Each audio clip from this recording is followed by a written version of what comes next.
안녕하십니까. 맹경순의 아름다운 세상 시작합니다. 저는 맹경순입니다.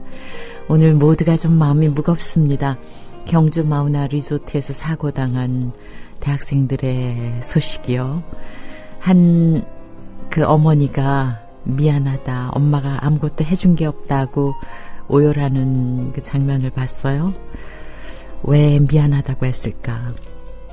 아마 어머니 세대에게는 사랑한다라는 말이 오히려 좀 덜 익숙한 말인지도 모르겠습니다. 그래서 이런 순간이 닥칠 때 해주지 못한 것에 대한 절절한 마음이 그렇게 표현됐으리라고 생각합니다. 글쎄요, 사랑이라는 거는 해줘도 못해준 것만 생각나는 것이 바로 사랑인지도 모르겠어요. 아무쪼록 사고당한 그 부상자들은 빨리 회복이 되고 또 세상을 떠난 그 청춘들 명복을 빕니다. 그리고 사고 처리 후 수습에 유족들의 마음을 다치는 일이 없이 정말 정성껏 잘 진행됐으면 좋겠어요. 자, 오늘 저희 시간에는 민낯의 장애인 권수철 조합원이 전하는 소식이 있고요. 또 사운드 오브 뮤직, 음악 칼럼니스트 김재용 씨로부터 음악 이야기 듣겠습니다.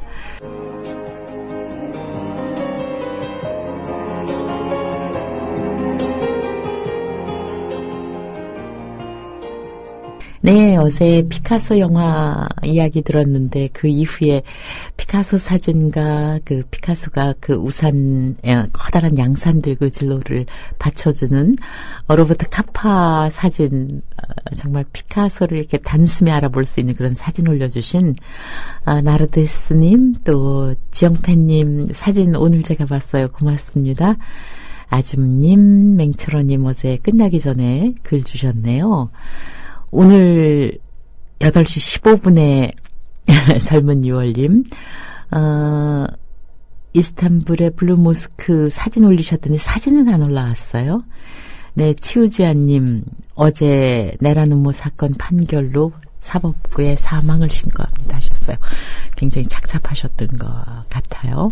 나대로님, 또 동욱이맘 지연님, 또 당찬하루님, 록향님, 아직님은, 아직 피지도 못한 대학생들 애도를 빌면서 사진 올립니다. 수원 1차 총회, 지난주에 잘 끝났다고 사진 올려주셨어요. 많이 모이셨네요. 한 40여 분? 그 정도 모이셨죠? 수원 지역 협의회 정기총회 프라카드까지 드시고, 예, 이 안에 사진에 있다고 하셨는데, 누구신지는 모르겠습니다. 납작버섯님, 또 윙스님, 경주 마우나 리조트 생활권은 울산입니다. 그래서 사상자는 울산 북구 쪽 병원에 지금 있습니다 하셨어요. 그렇군요. 찌짤지다님, 유쾌하지 않은 뉴스로 2시간 보냈으니 지금부터는 좀 여유 있게 듣겠습니다 하셨어요. 뽀리님, 좀 우울한 아침이군요 하셨고, 버지니아 울프님, 우울한 샹송 부탁드립니다 하셨어요. 오늘 기분이 참 다 좀 그러시죠? 네, 미객님 출첵하셨고 역시 그 젊은이들의 명복 비는 마음 표현해 주셨어요. 영원지기님, 당장 딸아이 강원도로 OT 간다는데 걱정도 되고요. 명복을 빕니다 하셨어요. 정말 참 심란하신 분들 많으시겠어요. 요때 이제 이런 거 많이 하죠. 대리기사님, 네, 어떻게 일 많이 하셨어요? 지적동 김님, 언제쯤 우리는 더 안전하고 소외된 사람이 없는 사회에서 살 수 있을까요? 하셨어요. 아유, 참, 그렇습니다. 맹철호님, 이번 사고로 인한 사망자들을 위한 조사로 고인의 영면과 극락 왕생을 축원합니다 하셨어요. 네, 불교 신자이신가 봐요. 그리고 날토님, 포항 번개 사진 올려주셨습니다. 아유, 많이 오셨네요. 영양 카우보이님, 영덕 재채기님, 대구의 짱몽님, 로스트님, 대구 날자님도 오시고 해서 모두 15분이 모여서 행복한 시간 가지셨습니다 하셨어요. 저기 회가 한 10분의 1만 남아있는 사진 올려주셨네요. 너무하시네요. 좀 가득 찬 거 보여주시지. 헬레나님, 오늘 팟빵이 제대로 안 돼서 음악을 못 듣고 있습니다. 왜 그러죠? 정말 이것도 안정되지 않아요? 날토님, 이제 회가 가득한 사진 올려주셨습니다. 정말 넓은 접시를 꽉 메웠어요. 네, 좋습니다. 후아님, 네, 이 나라의 모든 암울한 일들이 강물처럼 흘러내리기를 바랍니다 하셨어요. 어느 틈님, 오프닝 들으니 후회 없이 사랑하고 사랑한다 말할 수 있도록 노력해야겠습니다. 그 학생의 어머니처럼 사랑한다는 뜻으로 미안하다고 말하는 감정이 이해갑니다 하셨어요. 자식 키워본 사람이라면 다 이해가죠. 네. 그 가슴 아린 걸 어떻게 하셔야 되나요? 큰일입니다. 네, 문강님, 헬레나님 병원 가니까 타미플루 처방받는 환자들이 엄청나게 많더라고. 네, 날씨 좀 따뜻해졌지만 방심하지 마시고, 건강 조심하시고, 옷 잘 입고 외출하시기 바랍니다. 네, 지금 시각이 9시 20분이고요. 날씨 볼까요? 영동지역. 큰일 났네요. 금요일까지 닷새 동안 눈이 이어질 것으로 보입니다. 오늘도 20cm 정도의 폭설이 내리겠다고요. 남부 내륙은 오늘 오전까지 비나 눈이 내리고 영동 지역은 금요일까지 눈이 이어지겠다고 합니다. 제주 산간 오늘 최고 30cm의 폭설이 쏟아지겠고요. 영동, 경북 북부 동해안, 경북 북동 산간에도 최고 20cm 큰 눈이 내리겠습니다. 큰 추위 없다고 그래서 안심했는데 이번 겨울은 눈폭탄이로군요. 오늘 아침은 어제와 비슷하거나 조금 낮은 기온이었는데요.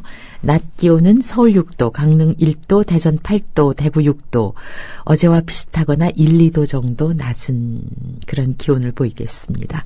영동지방 오늘 오후에 눈이 잠시 그쳤다가 오늘 밤사이 그리고 목요일 밤부터 금요일 오전 사이 다시 눈이 내리면서 총 적설이 50cm를 넘는 곳도 있겠다는 예보입니다. 네, 오즈님. 백마고지님께 쌀 좀 구매하려고 하는데 연락처가 없는데 아시는 분 했더니 백마고지님 얼른 나타나셨어요. 근데 쌀이 다 떨어져서 더 이상 판매를 못 해드립니다 하셨어요. 그리고 백마고지님 전화번호 올리셨습니다. 저도 그래서 전화번호 저장해놨는데 아이고 늦었군요. 납작버섯님, 또 중년공시생님 4월 1일 국민TV 개국 기다립니다 하셨어요. 나무노래님 오셨고요. 이분 처음 댓글 올려주신 분 아니신가? 나무노래님. 네. 꽃봉우리님도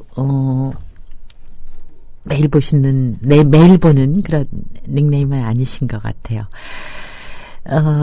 그래요. 새 출발을 기뻐했을 부모님들께 위로를 드립니다 하셨어요. 그래요. 학교 결정되고 얼마나 좋아하셨겠어요. 그죠?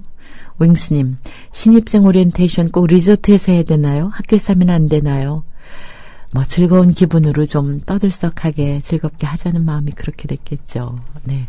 검은별님, 또 아까 헬레나님 아프시다고 하셨는데 좋은 것도 있네요. 늦잠 자고 일어나 보니 밀린 설거지가 싹.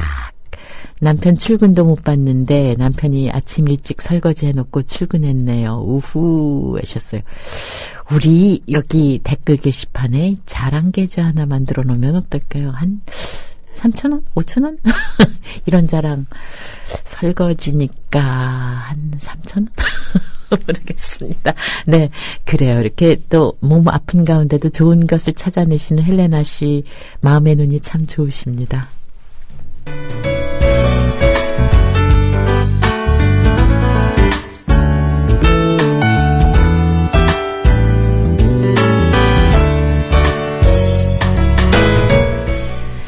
네, 화요일 손님 민낯의 장애인 권순철 조합원이십니다. 안녕하세요. 네, 안녕하세요. 권순철입니다. 반갑습니다. 네, 권순철 씨한테 드릴 선물이 하나 있는데 네. 여기요. 초콜릿이 못 되신 흑설탕님께 제가 초콜릿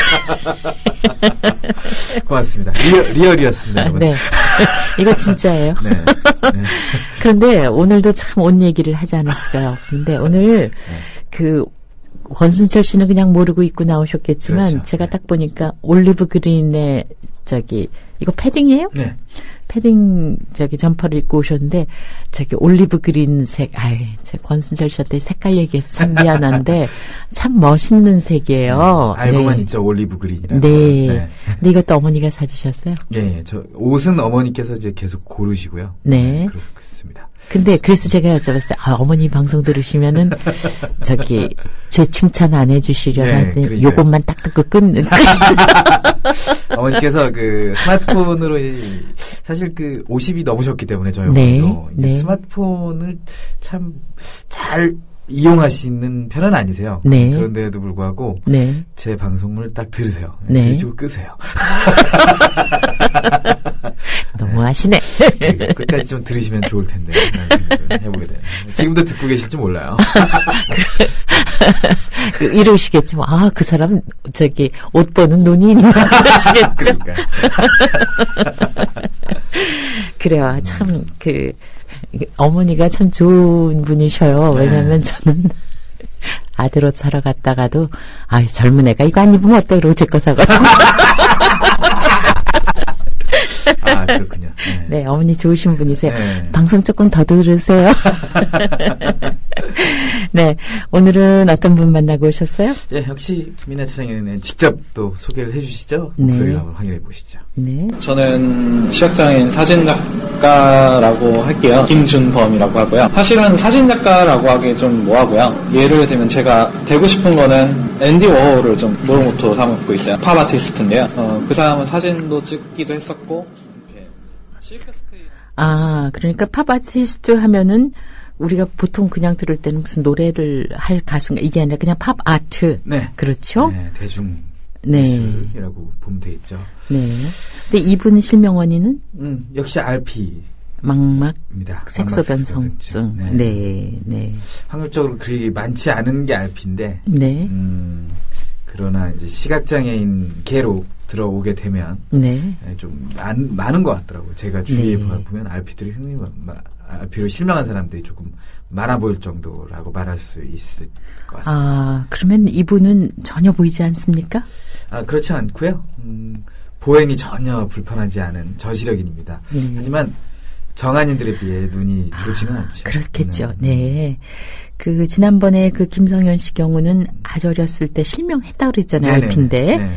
근데 김준범 씨는 이제 그분하고는 좀 경우가 다른 모양이에요. 네. 준범 씨는 여느 RP와 마찬가지로 태어날 때부터 유전인자로 인해서 발병을 했지만 네. 남들보다 약간 눈이 안 좋은 상황이라는 정도만 인지한 채 청소년기를 보냈습니다. 그럼 지금은 어느 정도 시력이에요? 지금은 수치로 이야기를 하면 여러분들이 잘 와닿지 않으실 것 같아서요. 네. 조금 다르게 설명드리면요. 우리가 하품을 하게 되면 눈물이 나지 네, 않습니까? 네. 눈물이 나면 뿌옇게 보이게 되죠? 예. 저는 잘 모르겠습니다만. 네. 그 상태가 평생 지속된다고 보시면 됩니다. 우리는 막 그럴 때는 막 뻑뻑하다고 왜 네, 비비고 비비죠. 막 그러잖아요. 근데 네네. 그게 그냥 평생 가신다고요. 네네네. 예. 그래, 많이 불편하겠어요? 네. 특히 이 공부하는 게 많이 불편하다고 합니다. 네. 칠판에 씌어지는 필기를 직접 보지 못해서 친구의 노트를 빌려서 필기를 했는데 그 노트에 글자가 작으면 필기를 할 수 없었으니 얼마나 공부를 하기 어려웠겠습니까? 그래요.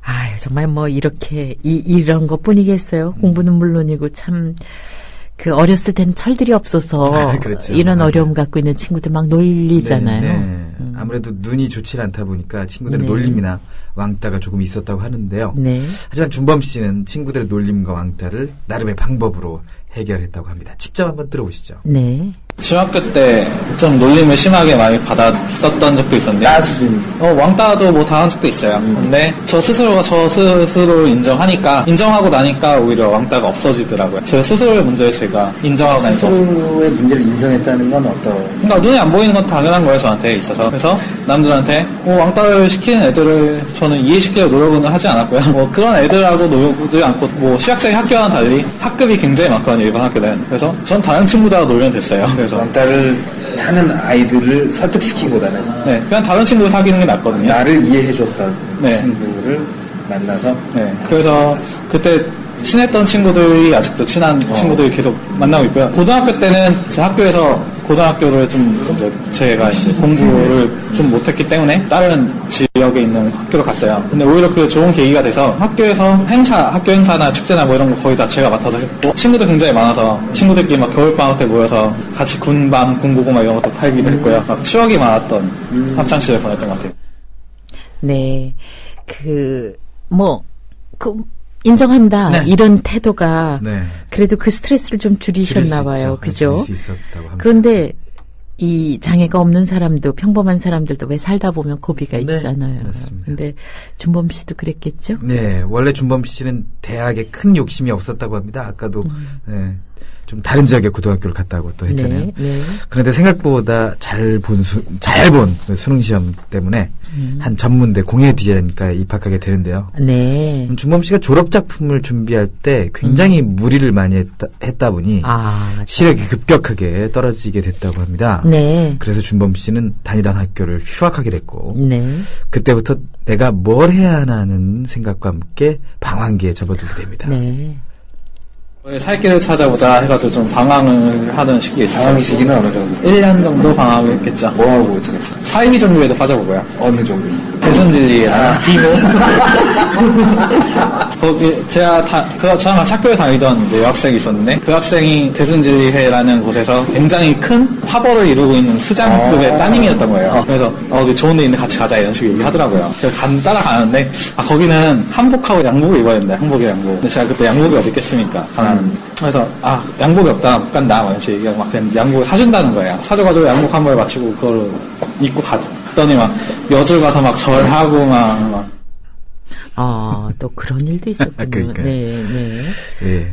그런데 이제 이런 시력 이런 장애가 있으신데 공예 디자인과에 입학했다는 것 자체가 네. 상당히 특이하세요. 굉장히 도전적이었던 네, 거죠. 네, 그러네요. 네. 그 1년여간 방황기를 겪던 준범 씨는 어떻게 방황기를 벗어날 수 있었을까라는 또 궁금증이 생겼어요. 그렇죠. 네. 준범 씨 목소리를 한번 직접 들어보시죠. 네. 뭘 할까 하다가 제가 할 줄 아는 게 아무것도 없는 커피 만드는 거 하고 근데 그건 카페에 차라리 돈이 있어야 되잖아요. 커피 만들 줄 알고 뭐 인테리어 같은 거 좀 할 줄 알고 선배들 전시 도우면서 전시하는 거 알고 뭐 이런 거 할 줄 아는데 막상 돈이 되는 게 아무것도 없는 거예요. 그래서 뭐 하지 이러다가 제 지갑을 봤어요. 그때 1,000원짜리 2장하고 멤버십 포인트 카드들 그리고 제 신분증하고 복지 카드가 있는 거예요. 그게 그때서야 눈에 뜨이더라고요. 네. 장애인을 증명하네. 그래서 그거를 꺼내가지고 이제 시각장애 맨 처음에 검사를 해봤죠. 검색해보고 뭔 말인지 하나 딱 오다가 느끼는 거예요. 여기서 내가 컴퓨터 좋아하니까 컴퓨터 공부해볼까 하고 자격증 컴퓨터 자격증 막 검색하다 보니까 뭐 서울시각장애인 복지관에서 뭐 컴퓨터 교육을 합니다. 뭐 이렇게 돼 있는 거예요. 자격증 내비반 뭐 이렇게 있는 거예요. 그래? 요나 한번 가볼까? 그 교육비가 무료니까 그래서 딱 갔는데 알고 보니까 제가 애들하고 잘 놀던 당구장 바로 앞에 있었던 건데 여태까지 21살, 22살 그 인생 동안 거기를 자주 지나쳤는데 복지가 있던 걸 몰랐었어요. 근데 그때서야 알았던 적이 있었고요. 그때 다니면서 거기서 기초자회도 받고 이제 시각장애인계에 대한 뭐 이렇게 여러 정보를 얻었죠. 네. 그 말씀 중에 재밌는 부분이 있었어요. 눈이 뜨였다. 그러셨어요. 얼마나, 약간 보이니까. 예, 반가웠으면. 네, 얼마나 네. 진짜 네. 자기가 잘 놀던 당구장 옆에 네. 나를 재활해 줄 수 있는 네. 복지관이 있는 걸 몰랐다. 네. 근데 이렇게 해서 이제 그 어려웠던 시기를 탈출하셨나 봐요. 네. 그 다음에는 어떻게 됐나요? 이 인터넷 마케팅 등 다양한 일을 하던 준범 씨는 시각장애인들이 주로 하고 있는 안마를 선택할 수밖에 없었습니다. 네. 그런데 그 권순철 씨가 만나고 오신 분들 이야기를 들으면 네네. 거의 다 일단 안마를 배우시는 것 같아요. 네. 그만큼 어찌 보면은 그냥 직업 선택의 폭이 제한돼 있다. 네. 그래서 그 준범 씨는 이런 현실에 대해 어떻게 느끼고 있는지 궁금했습니다. 네. 시각장애인의 직업 선택 한계, 준범 씨는 어떻게 생각하고 있는지 직접 들어보시죠. 제가 생각한 직업의 정의는 돈을 버는 수단이라 생각해요. 돈을 버는 수단과 자신이 잘할 수 있는 게 딱 맞으면 정말 좋은 삶이겠죠. 근데 시각장애인은 그러기 힘들죠. 그래서 저는 그냥 이렇게 생각하고 있어요. 돈을 버는 수단으로서의 직업을 가지고 내가 하고 싶은 걸 하자고 생각을 했어요. 그래서 안마를 헬스키퍼를 하게 됐죠. 헬스키퍼를 선택하게 된 계기가 자기 시간을 많이 가질 수 있어요. 그래서 내가 하고 싶은 거 할 수 있고 굶어 죽지 않을 정도로 돈을 벌 수 있기 때문에 저축 못하도 굶어 죽지 않을 정도로 벌거든요. 그래서 이거에 만족하고 내가 할 수 있는 거 하면 더 큰 만족을 얻을 수 있지 않을까. 굉장히 긍정적인 생각 가지고 있군요. 그렇다고 뭐 남들이 얘기하는데요. 그렇게 살지 않으면 저 스스로 괴로울 것 같아서 저는 저 스스로 괴롭히는 재미는 없어요. 뭐 굶어 죽기는 소리가 너무 씩씩하죠. 근데 헬스키퍼가 뭐예요? 네, 헬스키퍼는 조금 새롭게 좀 직종이 안마를 통한 직종이 좀 개발된 건데요. 네. 이 직원들 복리후생을 위해서 이 회사 일반 기업에 이 안마사들이 배치가 됩니다. 아, 그래서 네. 안마사들은 한 5시간, 뭐 네. 3시간 이렇게 부분적으로 근무를 하면서 네. 직원들이 휴식 시간 뭐 20분, 네. 30분 동안에 안마를 해주면서 네. 약간의 급여를 받는 그런. 그래서 시간 여유가 굉장히 많다. 네. 준범 씨가 그런 얘기 많이 하죠. 그리고 뭐 액수가 많지 않아도 일단 안정된 수입이 될 수 그렇죠. 있군요. 네, 4대 보험 들어주고. 그러니까. 아, 네, 그것만 네. 해도 정말 좋은 점이 그렇죠. 많습니다. 네. 네. 그리고 이것이 또 그 회사 운영에는 또 신선한 네. 그런 직원들을 위한 신선한 그렇죠. 어떤 그 배려가 될 수 배려죠. 있고요. 네, 배려가 될 수 있겠죠. 네. 더불어 행복한 세상 너와 나의 꿈이 눈앞에 국민 TV 네, 핫초코님, 네, 아침에 그 우울한 소식, 삼가 구인의 명복을 빈다고 하셨어요. 그리고 플리포도님은 어제 강화도 갔다가 연전 곰탕집 들렀는데 휴일이라고. 일요일에 쉬시나? 월요일에 월요일이군요. 쉬신데요. 네. 그 로니님, 그 연전 곰탕집 안주인이신데, 네, 신랑과 단둘이 일하니까 월요일은 쉬어야 곰탕 끓일 수 있습니다. 그렇죠. 다음에 꼭 배워야 하셨어요. 그렇죠. 맞습니다. 네, 하루 쉬셔야 일을 하시. 그러니까 정말 곰탕은 왜 오래 끓이셔야 제맛이 나오니까. 네, 로즈님도 초책하셨고 지영팬님. 또 정동주민님께서는 매일 듣고 있지만 글 남기는 건 처음입니다 하셨어요. 네. 그 역시 초롱초롱했을 새내기를 생각하면 정말 한없이 미안하다고 하셨어요. 그 엉겅키 사랑님은 9개월 만에 집에서 맞는 아침 분주하네요. 왜 그러셨을까요? 제가 엉겅키 사랑님 생활을 잘 몰라서 좋지 않는 구운 고구마와 맹문동과 구기자, 대추를 넣고 끓인 차로 해결했습니다 하셨어요. 아침에 구운 고구마하고 따끈한 차 좋은데요? 누가 죄인인가? 라는 닉네임 쓰신 분, 신입생 OT는 거의 술판이라고 하는데 이런 사고 소식 들리니까 좀 이런 것도 다 점검하고 좀 자제했으면 좋겠다는 말씀 올려주셨어요. 네, 좋은 의견이십니다. 세븐 데프딜스님, 네, 그 사건이 머리에서 안 떠납니다 하셨어요. 다음에 조각달님이 목소리가 솔직해서 좋습니다. 아니, 옆에 있는 저는 솔직하지 않습니까? 저도 솔직한 목소리고 정승균 씨도 솔직한 그럼요. 목소리입니다. 국민 TV 라디오는 솔직한 목소리들이 네. 많이 나오는 방송이라고. 근데요, 네. 편에는 단 사람을 좀 삐지게 만드는 도라고 해주십니다. 순철님 도. 승자, 그렇죠. 네, 네. 그 섬세함이 참 사람들 사이에 화합을 가져옵니다. 솔롱구스님이 권반장님 환영하셨고, 네, 로니님 아까 그 곰탕집 주인님, 네, 흑설탕님 반갑습니다. 항상 에너지 주셔서. 네. 네, 그랬어요. 언제 한번 곰탕 먹으러 가야겠네. 제가 에너지를 받으러. 네. 글쎄 말이죠. 충분하신데 뭐 더 드시면 좋겠죠. 중령궁시생님 어제 수원 사진 또다시 다른 사진 올려주셨고, 한라산돌님, 지난번에는 눈이 많이 온 한라산 사진 올려주셨는데, 오늘은, 눈이 아주 그냥 많이 녹은 것 같아요. 찌짤찌다님도 역시 권수철 씨 반갑고요. 네. 푸아님, 맹언니야 호객행위가 뭐라 그랬나? 윙스님, 제가 말할 때는 30대로 느껴지시고, 웃음소리는 연륜이 묻어나는 데뷔. 다시 해볼게요. 네, 한소리님, 순철 씨 목소리 더 크게. 마이크가 아까 작아서 그랬었던 모양이에요. 충분하시거든요. 네, 지금은 괜찮죠, 여러분. 네. 아까도 괜찮았어요. 네. 네, 다시 사랑님, 순철님, 저도 50이 넘었지만 하루 종일 열정적으로 듣고 있어요. 이건 순철 씨 어머니. 저희 어머니께서, 네, 저희 어머니께서 제가 나오는 부분만 듣고 끄세요. 네. 좀, 여러분들께서 좀 설득을 좀 해주시고. 네. 그래요. 다시 이제 김준범 씨 이야기로 넘어가죠. 그 전에 네. 이제 보란듯이 님이 안마원을 하고 계신 안마사신데, 삼성화재 고용되는 헬스키퍼의 계약 기간 23개월, 24개월 이상 돼야지 정규직으로 이제 전환이 되는데, 이렇게. 그래서 이제 안정적인 직업, 저도 이제 헬스키퍼에 대해서 잘 알고 있는데, 다음에 이제 시간이 될 때 헬스키퍼에 대해서 한번 자세히 소개를. 이거 관심 있으신 분들 꽤 많으실 것 그렇습니다. 같은데요. 네, 근데 김준범 씨를 좀 특별한 장소에서 만나서 이렇게 인터뷰하셨나 봐요. 네, 김준범 씨는 지난 8일에서 10일까지 네. 종로의 한 카페에서 네. 시각장애인 사진작가들과 함께 네. 서울 마실이라는 전시회를 열었습니다. 아. 제가 그 카페로 찾아가서 직접 만났습니다. 그럼 전시회에 어떤 사진을 걸었는지 김준범 씨의 사진 설명을 한번 들어볼까요? 네. 나를 보내줘. 네. 이거 사진을 일단 전체적인 모습을 설명드리면 철조망이 전체적으로 이렇게 잡혀 있고요. 크게.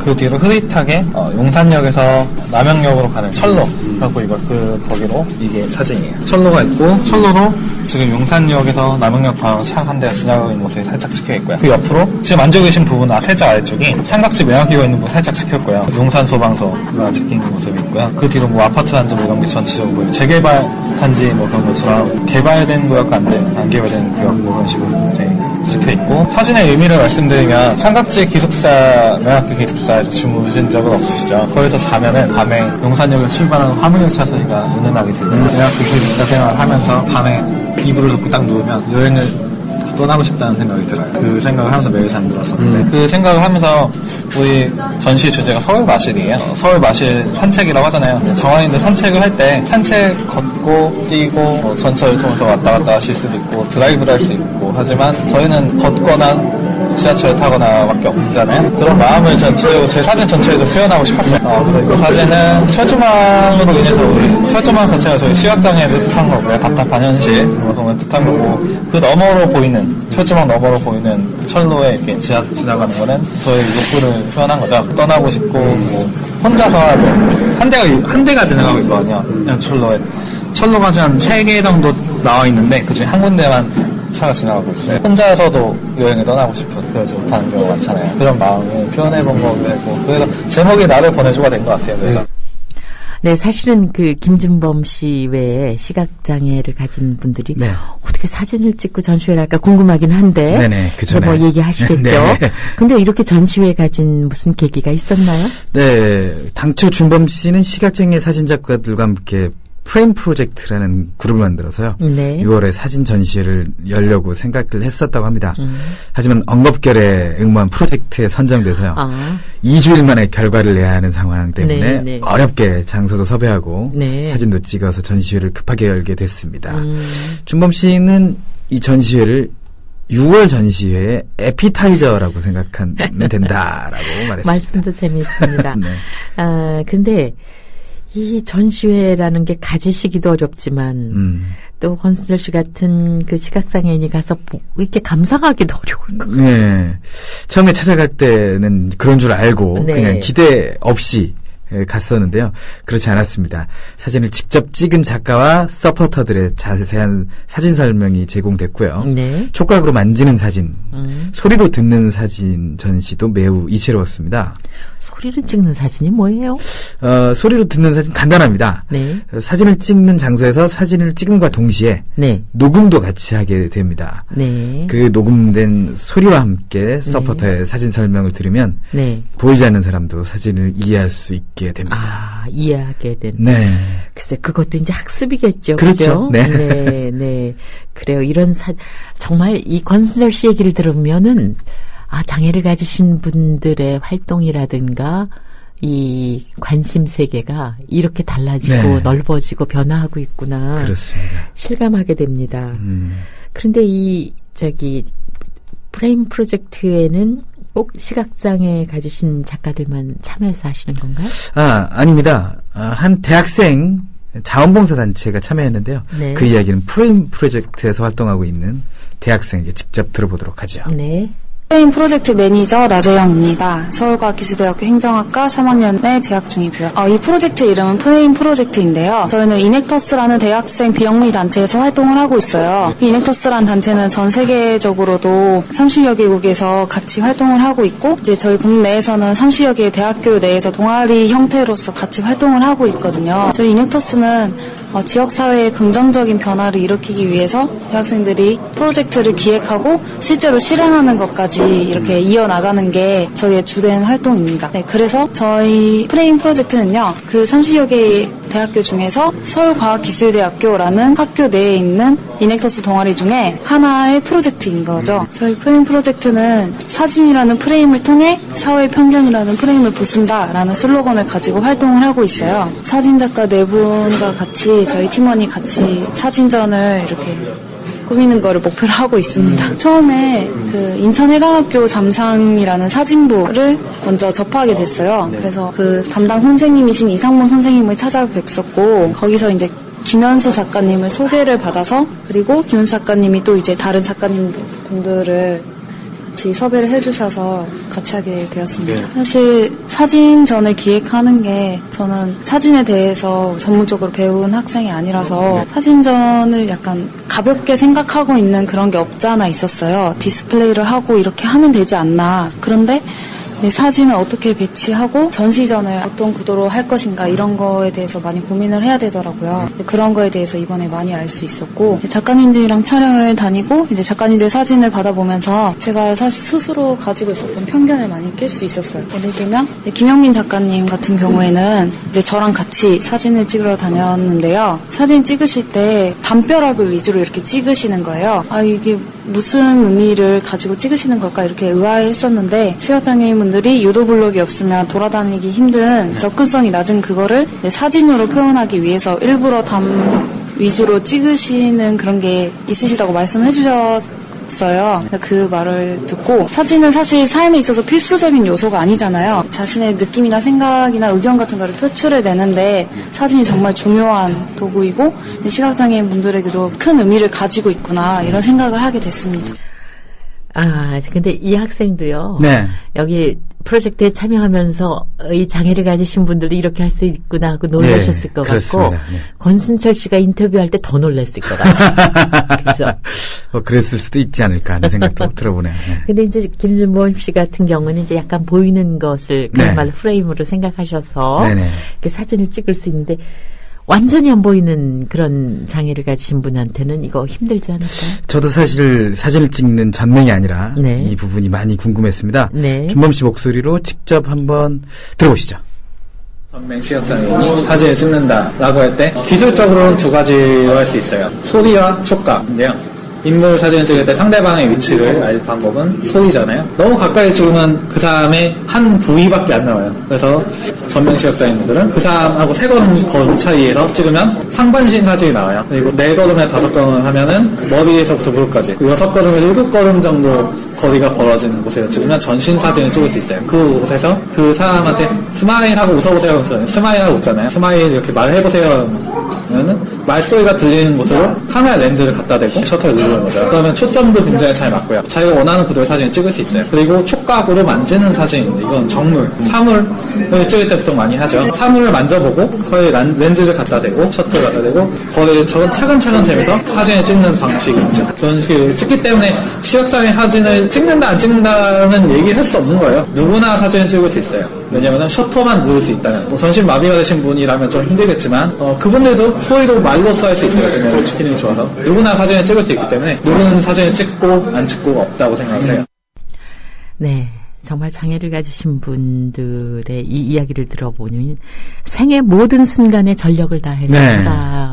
살아낸다는 생각이 들어요. 모든 인생이 챌린지가 아닌가 하는 생각. 네, 김준범 씨 어떤 계획을 갖고 있습니까? 우선 지난 전시회가 너무 급하게 이루어졌기 때문에 네. 많은 사람들이 전시회를 느낄 수 없었습니다. 네. 그래서 작가들끼리 사비를 털어서 3, 4월경 사진전을 열 계획을 가지고 있고요. 장애인 예술가가 또 다른 시각장애인의 직업이 될 수 있도록 열심히 네, 노력하겠다는 포부도 밝혔습니다. 네. 그래요. 민낯의 장애인 공동 질문 네, 남아있죠? 공통 질문 남아있습니다. 김준범에게 장애란 어떤 것인지 직접 들어보시죠. 누구나 가지고 있는 핸디캡 중에 제가 가지고 있는 핸디캡이에요. 세상에 누구나 살면서 완벽하게 태어나는 사람 없어요. 완벽하게 태어난다면 그거는 신이겠죠. 그러므로 저는 똑같은 인간이고요. 그 중에 저는 좀 큰 핸디캡을 가지고 태어난 사람일 뿐이에요. 이상입니다. 네.